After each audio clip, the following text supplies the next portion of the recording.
ಇವಳು ನಂದಿನಿ ನದಿಯ ಮಧ್ಯದಲ್ಲಿ ನೆಲೆಸಿರುವ ಶಕ್ತಿ ದೇವತೆ.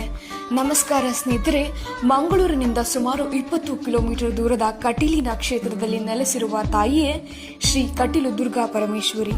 ಅರುಣಾಸುರನೆಂಬ ರಾಕ್ಷಸನು ತನ್ನ ಶಕ್ತಿಯಿಂದ ಬಲವಾಗಿ ಬೆಳೆದು 2 ಅಥವಾ 4 ಕಾಲಿನ ಜೀವಿಗಳಿಂದ ಕೊಲ್ಲಲಾಗದ ವಿಶೇಷ ಶಕ್ತಿಯನ್ನ ಬ್ರಹ್ಮನಿಂದ ಪಡೆದಿದ್ದ.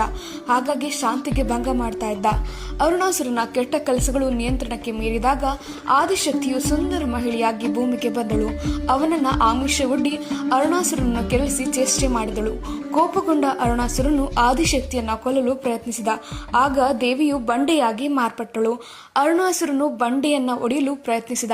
ಈ ಸಮಯದಲ್ಲಿ ದೇವಿಯು ಬಂಡೆಯೊಳಗಿಂದ ಜೇನುನೊಣದ ರೂಪ ತಾಳಿ ಅರುಣಾಸುರನನ್ನು ಸಂಹಾರ ಮಾಡಿ ನಂದಿನಿ ನದಿಯ ಮಧ್ಯದಲ್ಲಿ ಲಿಂಗದ ರೂಪದಲ್ಲಿ ಅವತರಿಸಿದಳು ಎಂದು ಇಲ್ಲಿನ ಪುರಾಣಗಳು ಹೇಳುತ್ತೆ.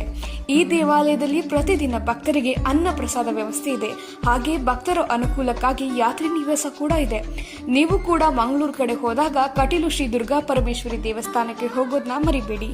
ಇದೇ ತರಹದ ಇನ್ಫಾರ್ಮೇಟಿವ್ಸ್ ವಿಡಿಯೋಗಳಿಗಾಗಿ ನಮ್ಮ ಪೇಜ್ನ ಮಿಸ್ ಮಾಡದೆ ಫಾಲೋ ಮಾಡಿ. Thank you.